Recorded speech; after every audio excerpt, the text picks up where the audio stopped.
शुकासारिखे पूर्ण वैराग्य जाचे, वसिष्ठा परिज्ञान योगेश्वराचे, कवी वाल्मिका सारिखा मान्य ऐसा, नमस्कार माझा सद्गुरू रामदासा. श्रीराम मला वाटते अंतरी त्वा वसावे, तुझ्या दासबोधासी त्वा बोध व्हावे, अपत्या परी पाववी प्रेमग्रासा, महाराज या सद्गुरू रामदासा. जय जय रघुवीर समर्थ, रवी अंशरूपे जगी जन्म झाला, उपदेश श्रीराम स्वये जयाला, भक्ती रहस्य भेद नामेच केला, नमस्कार माझा श्रेष्ठ गंगाधराला. श्रेष्ठ श्री गंगाधर स्वामी महाराज की जय. जय जय रघुवीर समर्थ. आज फाल्गुन अमावस्या शके 1943 बरोबर 344 वर्षापूर्वी कालचा दिवस म्हणजे फाल्गुन वद्य चतुर्दशी. या दिवशी श्रेष्ठांनी आपला देह ठेवला आणि आजची जी अमावस्या आहे त्या दिवशी श्रेष्ठांच्या पत्नी म्हणजे पार्वतीबाई आईसाहेब यांनी देह ठेवला. त्यामुळे हे दोन्ही दिवस आपल्यासाठी महत्त्वाचे आहेत. म्हणून काल आणि आज असं दोन्ही मिळून आपण श्रेष्ठ गंगाधर स्वामी यांच्या चरित्राचा धावता आढावा घेत आहोत.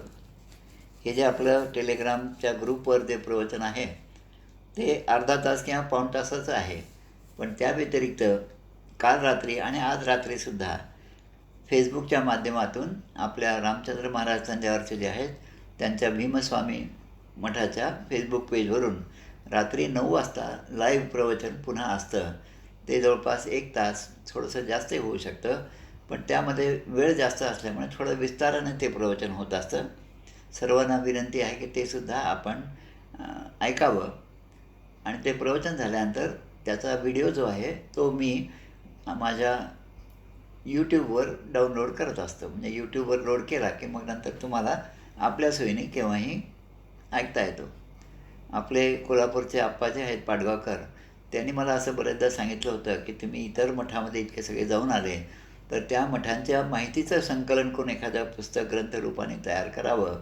पण ते काम खूप जिकरीचं आहे. त्यामधला हा एक मार्ग आहे की प्रत्येक मठाचा जो दिवस आहे पुण्यतिथीचा, जन्माचा, त्या दिवसाला अनुलक्षून एखादं 2 प्रवचनं आपण त्या मठावर करावेत आणि त्या मठांची माहिती या ठिकाणी संग्रहित करावी.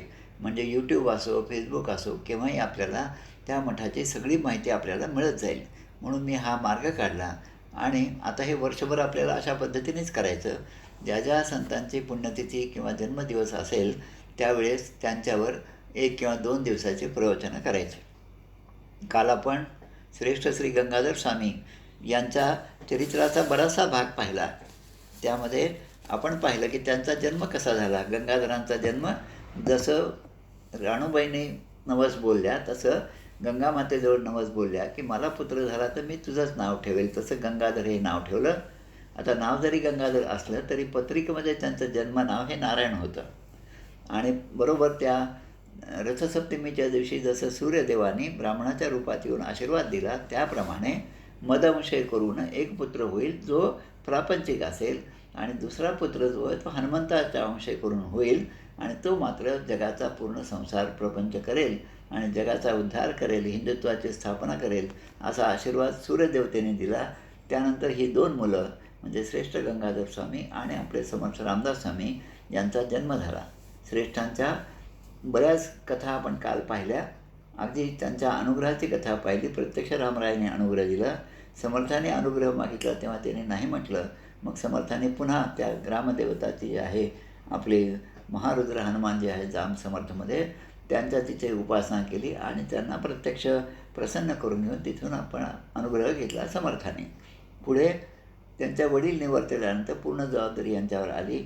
नंतर यांची मुंज झाली. अशा बऱ्याच गोष्टी त्या ठिकाणी आपण काल पाहिल्या. राक्षसभुवनच्या लढाईच्या वेळेस छत्रपती शिवाजी महाराज जसे आदेश झाला त्याप्रमाणे दुसऱ्या दिवशी जांभेला गेले आणि तिथे यांनी स्वागतसुद्धा केलं. ही कथा पण आपण पाहिली. बऱ्याच कथा आपण काल पाहिल्या. त्याचाच आपण आता पुढचा भाग आपण आज पाहणार आहोत. आता या श्रेष्ठ गंगाधर स्वामींचा जो परिवार आहे, म्हणजे शिष्य परिवार जो आहे, तो हळूहळू त्या ठिकाणी वाढत गेला. अनेक लोक त्यांच्या संपर्कात आले. त्यांची विद्वत्ता, त्यांची उपासना, त्यांचे प्रखर वैराग्य हे सगळे पाहून ते त्यांच्या आकृष्ट झाले आणि त्यांच्याकडून अनुग्रह घेऊ लागले. त्यांच्या शिष्यांपैकी 2-3 शिष्य जे आहेत ते फार महत्त्वाचे आहेत. त्यांचा थोडक्यामध्ये आपण कथाभाग पाहूया. एक म्हणजे मुंजे जे आहेत ते त्यांचे शिष्य आहेत. दुसरे म्हणजे दक्षिणगीर गोसावी आणि तिसरे एक शिष्य आहेत सीताराम महाराज.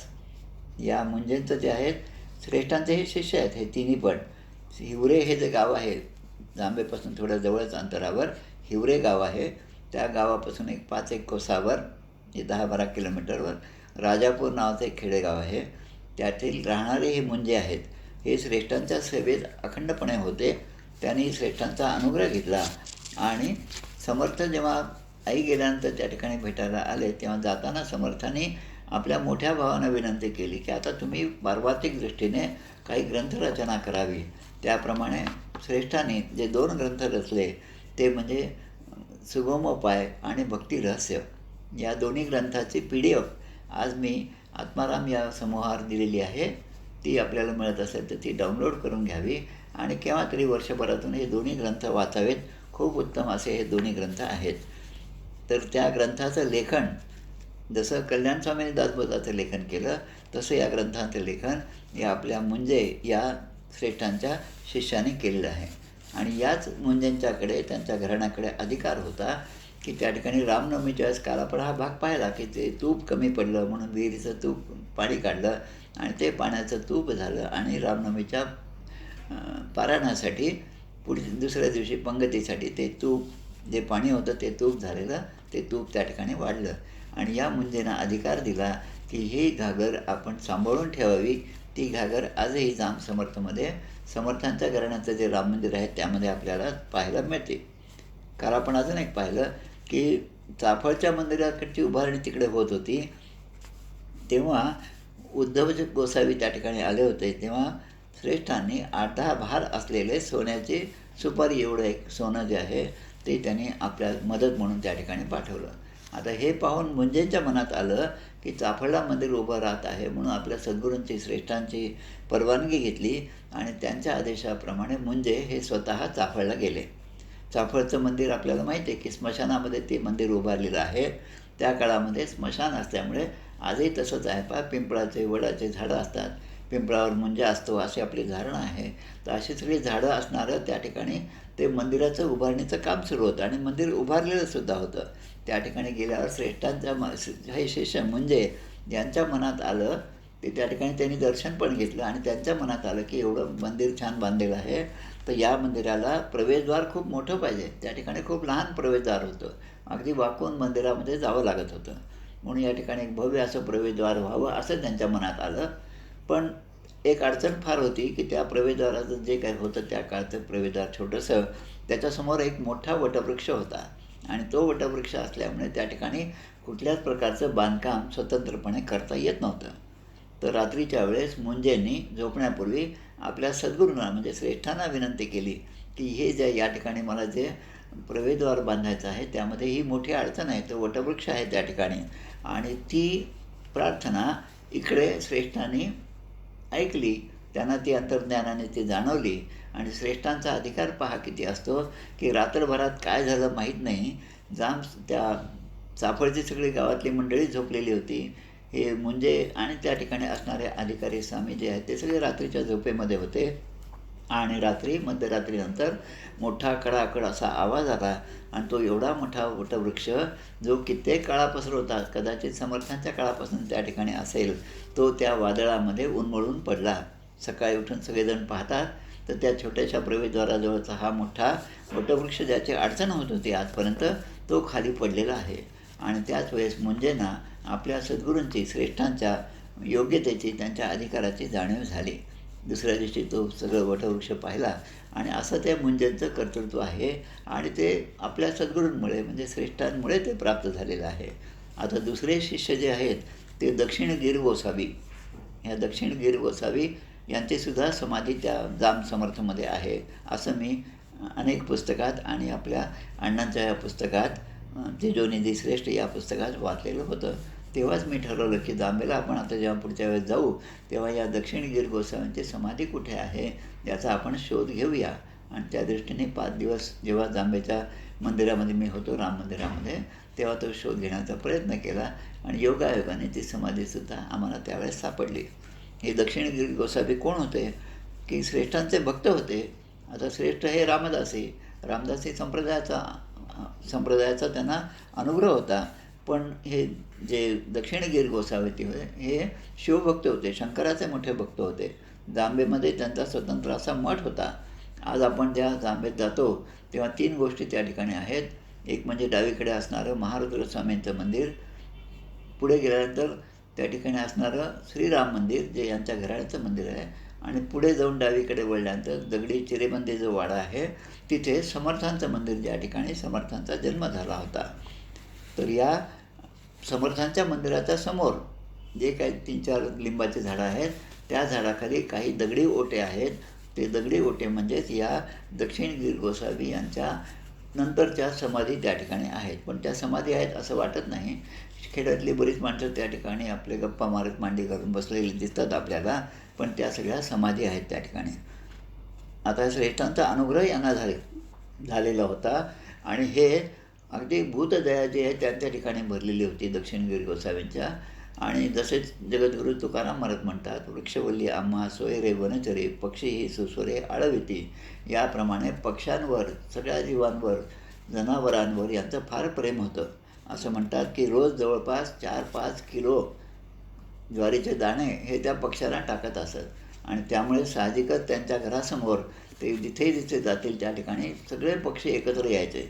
आणि नुसते पक्षीच नाही, पण त्यांचा अधिकार एवढा होता की जंगली जनावरं जे हिंस्र पक्षी होते ते सुद्धा त्यांच्या दर्शनासाठी यायचे आणि ते सुद्धा आपल्या मनातला वैरभाव विसरून त्यांच्या चरणी लीन व्हायचे. असा त्यांचा मोठा अधिकार होता. आता हा एवढा अधिकार पाहिल्यानंतर मुसलमानांना हे काही सहन झालं नाही.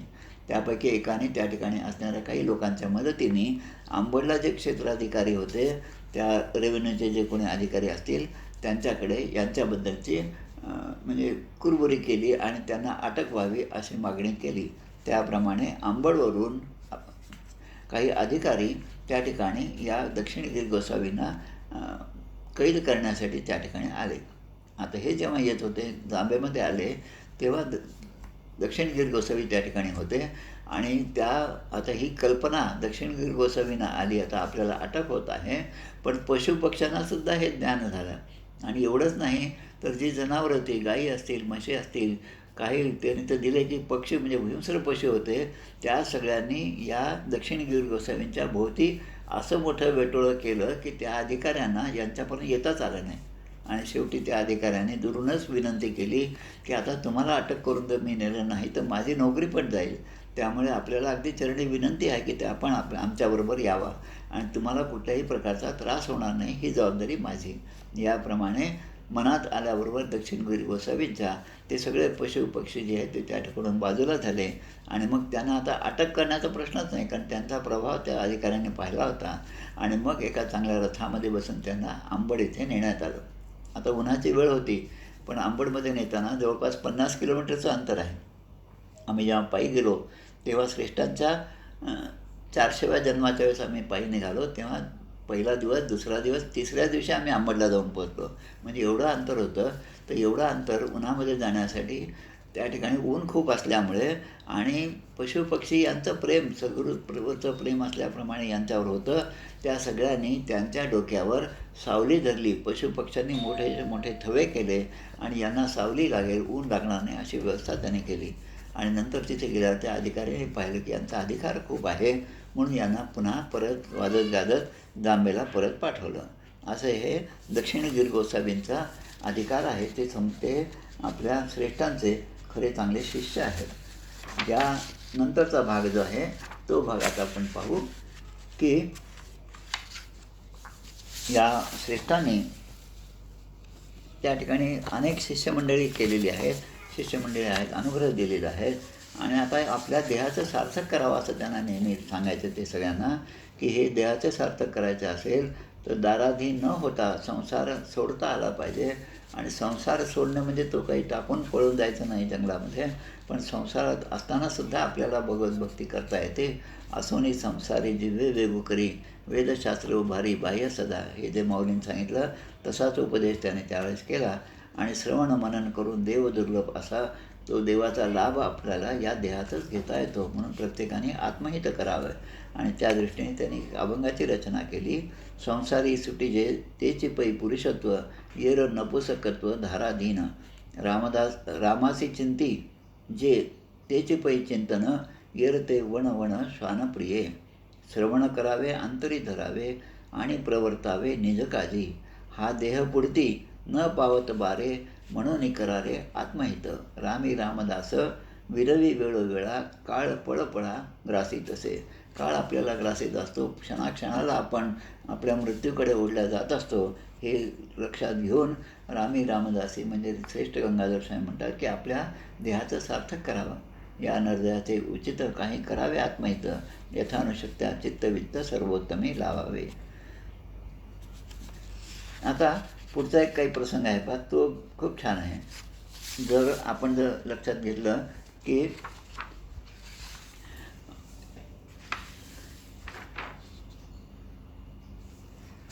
त्या काळामध्ये श्रेष्ठ गंगाधर स्वामी यांचं ते परिपाठ होता की दरवर्षी या फाल्गुन वद्य षष्ठी म्हणजे नाथषष्ठीच्या दिवशी जाऊन पैठणला जाऊन नाथांचं दर्शन घ्यायचं, समाधीचं दर्शन घ्यावं. आणि असं त्यांचा तर दरवर्षीचा परिपाठ होता. यांचं वय आता वाढत चाललेलं होतं. त्यांचं पूर्ण आयुष्य जे होतं 72-73 वर्षाचं होतं. आता वय वाढत चालल्यामुळे ते त्या ठिकाणी एके दिवशी त्या षष्ठीच्या उत्सवासाठी म्हणून गेले.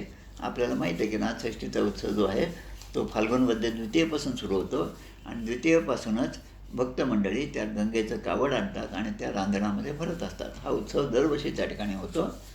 तेव्हा एके वर्षी म्हणजे शके 1599मध्ये म्हणजे यांच्या निर्याणाच्या अगदी 10-1 दिवस अगोदर ते त्या ठिकाणी गेले. वद्य द्वितीयेला ते त्या ठिकाणी पोचले आणि खूप मनामध्ये होतं की ही कावड आपण सुद्धा आणावी आणि त्या रांजणामध्ये भरावी. छोटेसे 2 भांडे घेतले आणि त्या भांड्याने ते कावड आणण्यासाठी गेले. आणि येताना त्यांच्या मनामध्ये आलं की आता हे आपलं आता आयुष्य किती राहिलं माहीत नाही, पण आपण त्या ठिकाणी ही सेवा आपण केली पाहिजे. आणि म्हणून गंगेतलं पाणी आणलं आणि 2 घागरीतलं पाणी आणताना त्या मंदिरात आल्यानंतर समाधी मंदिरात आल्यावर त्या रांजणामध्ये 1 घागर त्यांनी ओतली आणि ती घागर ओतल्याबरोबर मोठं आश्चर्य झालं.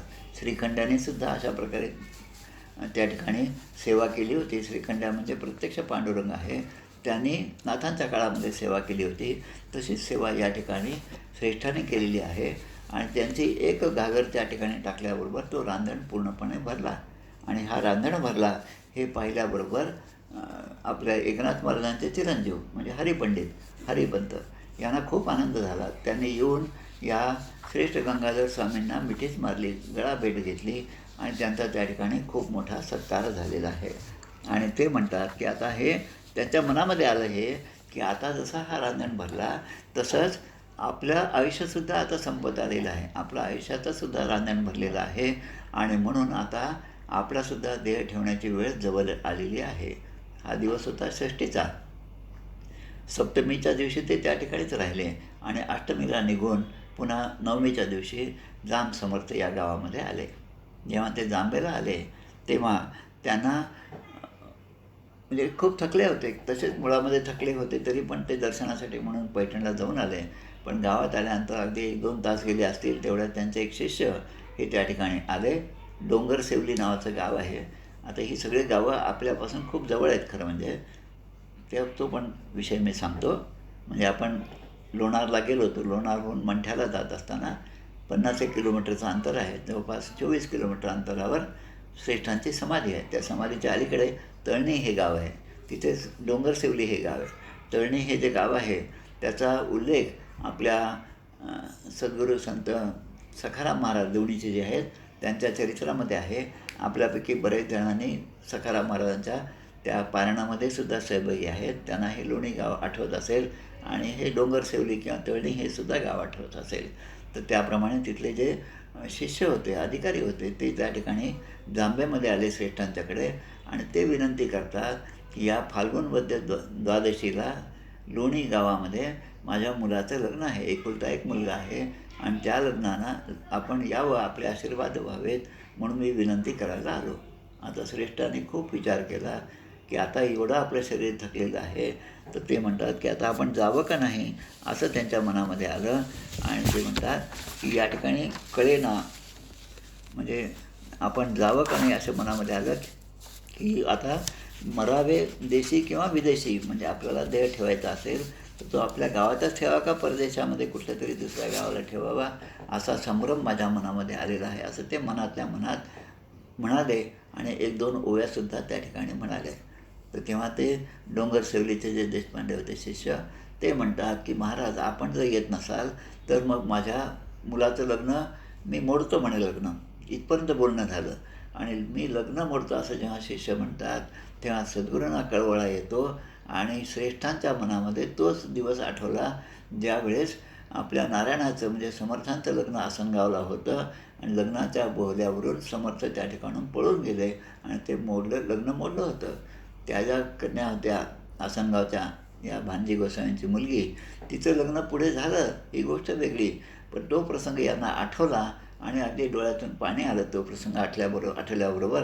आणि ते म्हणतात की आता असा जो प्रसंग या ठिकाणी आला तर ते लग्न पुन्हा मोडायची वेळ आली तर त्याला पुन्हा मीच जबाबदार असणार, कारण नारायणाच्या लग्नाच्या वेळेस मीच होतो, आता या लग्नाच्या वेळेससुद्धा माझ्यामुळे ते लग्न मोडत असेल तर हे काही बरोबर नाही, असं म्हणतात. त्यांनी परवानगी दिली. ठीक आहे म्हणे, तुमच्या म्हणण्याप्रमाणे मी येतो.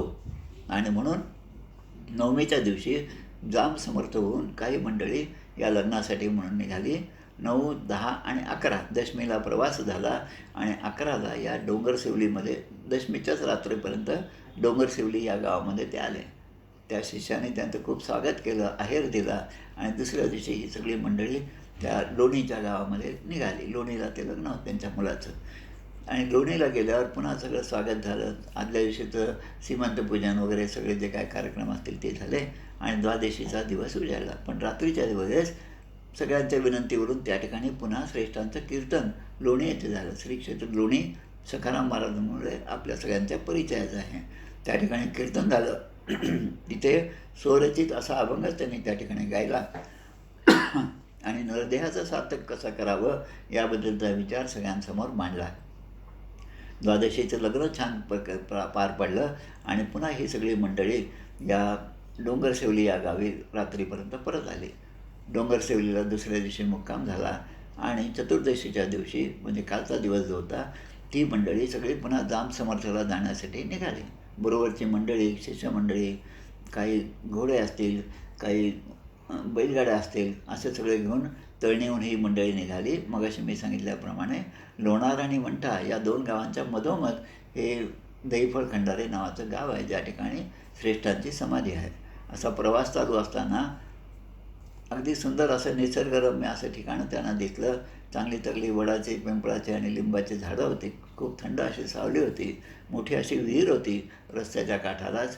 आणि त्या ठिकाणी गेल्यानंतर यांच्या मनात आलं की हे किती सुंदर ठिकाण आहे.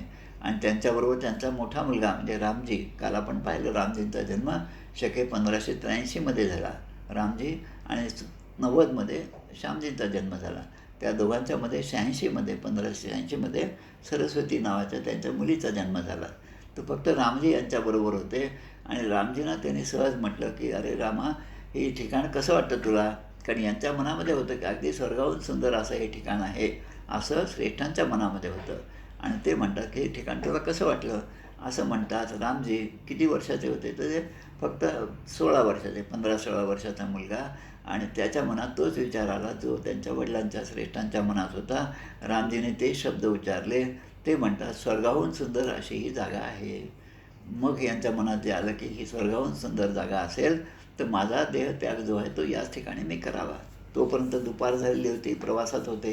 तिथे आल्याबरोबर त्यांनी सगळ्यांना सांगितलं या ठिकाणी आपण आता थांबूया, दुपारची उन्हं उतरली की मग आपण पुढच्या प्रवासाला जाऊया.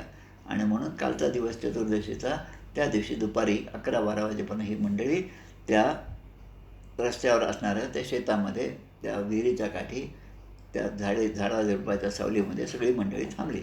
उतरल्याबरोबर त्यांनी सगळ्यांना आदेश दिला की लवकर लवकर आता स्वयंपाक करा, जेवणं आटपा, रामाला नैवेद्य दाखवा आणि सगळी तयारी करा आणि लवकर चांगला चांगला स्वयंपाक करा आणि रामाचा नैवेद्य छान झाला पाहिजे असं म्हणत त्यांनी त्या ठिकाणी सगळं झाल्यानंतर त्या ठिकाणी ते पद्मासनात बसले, उत्तरेकडे मुख केलं आणि श्रीराम जय राम जय जय राम, श्रीराम जय राम जय जय राम असं म्हणत त्या ठिकाणी आपला देह ठेवला. मध्ये मध्ये हरे हरे हरे हरे श्रीकृष्ण गोविंद हरे हरे असा सुद्धा उच्चार होता. भगवान शंकराचं सुद्धा ध्यान त्याने केलं आणि त्या ठिकाणी देह ठेवला. बरोबरची जी मंडळी होती त्यांना साहजिकच खूप मोठा धक्का बसला.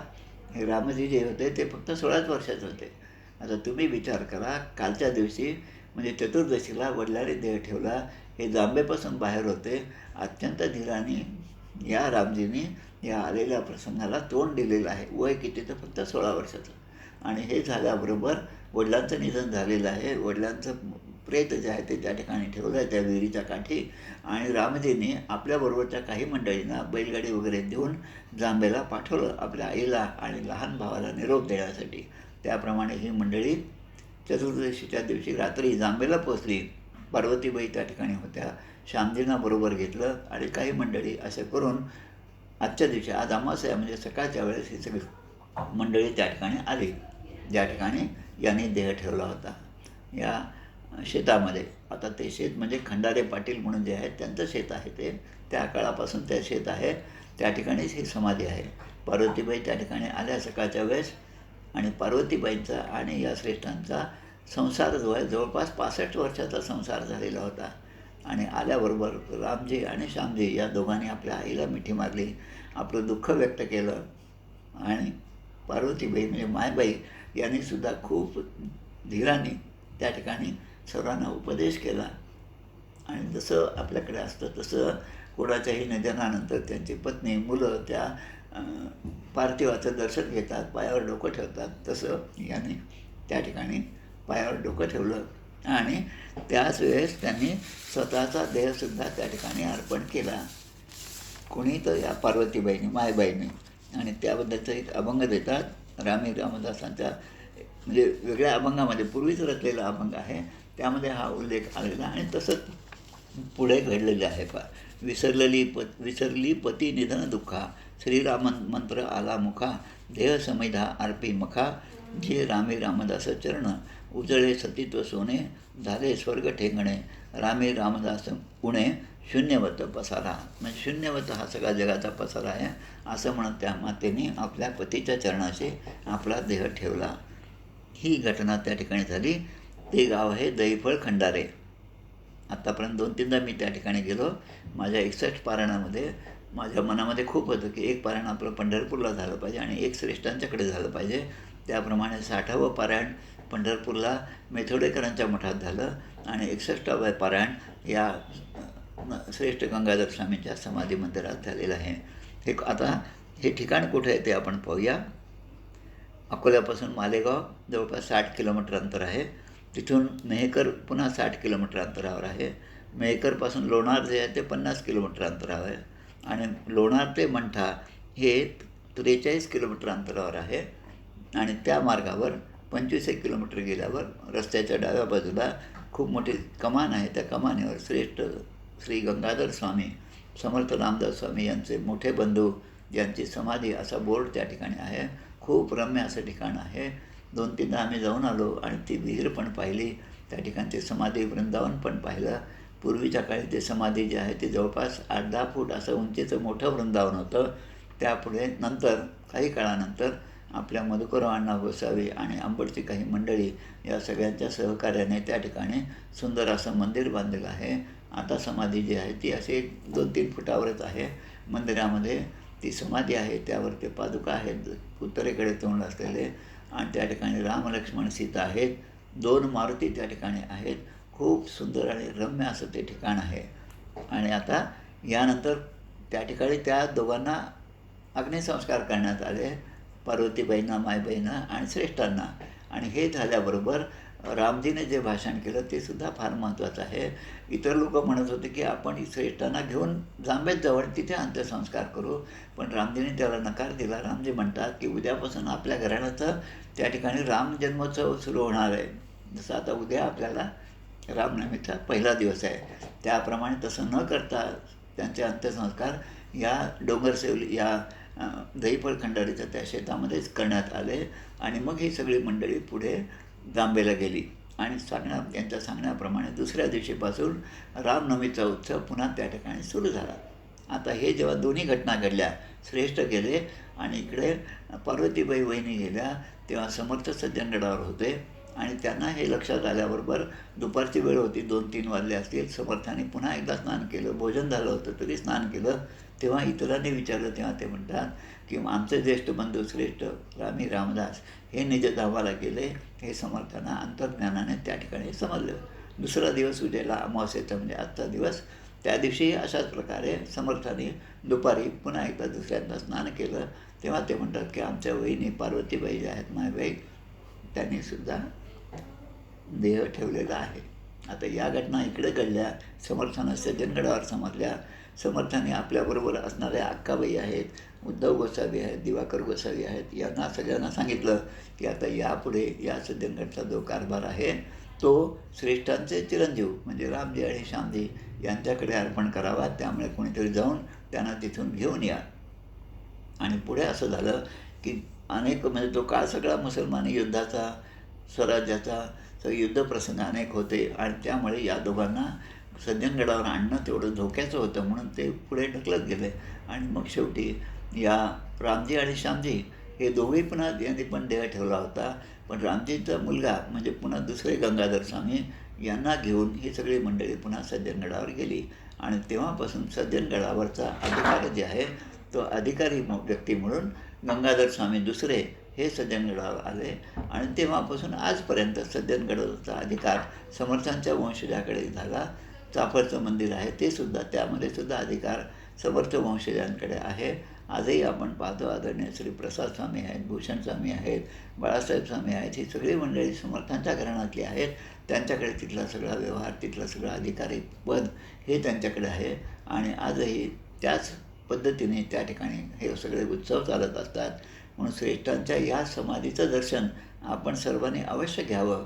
आणि जाम समर्थमध्ये गेल्यानंतर त्यांचं जे रामपंचायतन होतं ते सुद्धा त्या ठिकाणी पाहावं. आणि हे रामपंचायतन, ती तुपाची घागर जी आहे ती त्या ठिकाणी राम मंदिरामध्ये आहे. आणि जवळच आपल्या नानासाहेब देवाने बांधलेलं समर्थांचं जन्मस्थळ म्हणजे समर्थ मंदिर जे आहे त्याचंसुद्धा दर्शन घ्यावं. महारुद्र स्वामींचंही दर्शन घ्यावं, महारुद्र मारुतीचं. आणि मगाशी मी जे म्हटलं की दक्षिणगिरी गोसावी यांची समाधी जी आहे तीसुद्धा त्या ठिकाणी होती. 2016-17मध्ये मी जेव्हा गेलो होतो, कदाचित 15 असेल, तेव्हा त्या ठिकाणी मी या दक्षिणगिरी गोसावींच्या घराण्यातले एक गोसावी, एक ग्रस्त होते ते आणि एक कोणीतरी तांगडे नावाचा एक मुलगा होता, तरुण मुलगा. असं आम्ही सगळीकडे फिरून पाहिलं. तर तेव्हा त्यांनी मला सांगितलं की या ठिकाणी कदाचित समाधी असेल. तो खरा म्हणजे उकडला होता. तो सगळं आम्ही साफ केला, त्यामध्ये खाली समाधी दिसली. मग त्या दिवशी त्याची पूजा केली आम्ही सगळ्यांनी मिळून आणि दर्शन घेतलं. अशा प्रकारे आपण आपल्या मठांना भेटी दिल्या पाहिजे. त्या मठांच्या भेटीतून आपलं समर्थांविषयीचं जे प्रेम आहे, जो रामदासी बाळा आहे, तो जास्तीत जास्त चांगल्याप्रमाणे आपल्या अंगी भिनण्यासाठी या गोष्टी आपण केल्याच पाहिजेत. आणि म्हणून माझी तळमळ ही असते की आपल्या रामदासी संप्रदायामधले जेवढे रामदासी मठ आहेत तेथील त्या त्या अधिकाऱ्यांचं चरित्र जे आहे ते सगळ्यांसमोर मांडावं. आणि त्या चरित्रातून म्हणजे माझं चिंतन तर त्या सगळ्यांचं होतं, पण आपल्यासाठी सुद्धा हा चिंतनाचा एक ठेवा या ठिकाणी मी ठेवत आहे. आणि आपलं प्रेम जे आहे ते त्यांच्या ठिकाणी व्यक्त करावं. अनेक रामदासी मठ आहेत जे त्या ठिकाणी कोणी येत नाही म्हणून त्या ठिकाणी व्यवस्था नाही, आणि आमच्याकडे कोणी येत नाही म्हणून मठपती व्यवस्था करत नाहीत. पण त्या त्या मठामध्ये अशी जर गर्दी होत असली तर आपल्या घरीच आपण पाहतो 2-3 माणसं घरात असतील तर मोठी सतरंजीची गरज नसते. पण जेव्हा खूप माणसं येतात तेव्हा आपणच विचार करतो की एवढी माणसं येतील तर आपल्याकडे मोठी सतरंजी आणली पाहिजे. याच पद्धतीने या सगळ्या मठांमध्ये मठपतींनी हा विचार केला की आपल्याकडे इतकी सगळी माणसं येतात तर त्यांची व्यवस्था आपण केली पाहिजे. आणि इकडे आपण जर म्हटलं की त्या ठिकाणी व्यवस्था नाही म्हणून आम्ही जात नाही, तर हे दोन्हीचं जे विशेष सर्कल आहे ते आपण भेदलं पाहिजे. त्यामुळे जास्तीत जास्त मठांना आपण भेटी दिली पाहिजे. आणि मठांमध्ये सुद्धा पुन्हा तो म्हणजे त्यांना ती सोय त्या ठिकाणी करावी लागते. अनेक भक्त मंडळी येतात त्यामुळे त्यांची सोय त्यांना करावी लागते. असं म्हणून आपण हा आपला संप्रदाय वाढीस लावला पाहिजे. आणि तो वाढीस लावण्यासाठी अशा प्रकारच्या पुण्यतिथी, जन्मदिवस या दिवशी त्यांच्या कथांचं, त्यांच्या चरित्राचं गायन, त्यांचं कीर्तन आणि त्याचा म्हणजे चरित्राचे प्रसंग सांगणं हे सगळं आपल्या सर्वांचं कार्य आहे. ते आपण करावं एवढी माझी विनंती करतो आणि या ठिकाणी मी थांबतो. आज रात्री पुन्हा फेसबुक लाईव्हवर अशाच प्रकारचं प्रवचन काल जे झालं त्याचा दुसरा भाग आज होणार आहे. हा भाग जो आहे दुपारचा आपला तो अर्धा पाऊण तासाचा असतो, पण रात्री जवळपास 1 तासाच्या वरसुद्धा होऊ शकतं. त्यामुळे त्यामध्ये सुद्धा आपण हजर राहावं, ते सुद्धा ऐकावं की ज्यामध्ये याच गोष्टी जरा विस्ताराने सांगितलेल्या असतात. काही भाग आपण या अर्ध्या पाऊण तासाच्या या लिमिटेशनमध्ये थोडक्यात घेतलेला असतो. तरी रात्रीसुद्धा आपण फेसबुकवर 9 वाजता जॉईन व्हावं. तंजावरच्या भीमस्वामी मठांचं लाईव्ह फेसबुक पेज आहे, तिथे आपण यावं एवढी विनंती. आता एक कल्याणकरी प्रार्थना आपल्या पद्धतीप्रमाणे म्हणतो. जय जय रघुवीर समर्थ. कल्याणकरी राम राया राम राया, कल्याणकरी राम राया. जनहित विवरी जनहित विवरी जनहित विवरी, कल्याणकरी राम राया राम राया, कल्याणकरी राम राया. तळमळ तळमळ होतची आहे होतची आहे, हे जन हाती धरी दयाळा. कल्याणकरी राम राया राम राया, कल्याणकरी राम राया. अपराधी जन चुकतची गेले, तुझा तूची सावरी दयाळा. कल्याणकरी राम राया राम राया, कल्याणकरी राम राया. कठीण त्यावरी कठीणची झाले, आता न दिसे उरी दयाळा. कल्याणकरी राम राया राम राया, कल्याणकरी राम राया. कोठे जावे काय करावे आरंभिली बोहरी दयाळा. कल्याणकरी राम राया राम राया, कल्याणकरी राम राया. दास म्हणे आम्ही केले पावलो, दयेसी नाही सरी दयाळा. कल्याणकरी राम राया राम राया, कल्याणकरी राम राया. राजाधिराज प्रभु रामचंद्र महाराज की जय, महारुद्र हनुमान की जय, श्रेष्ठ गंगाधर स्वामी महाराज की जय. जय जय रघुवीर समर्थ.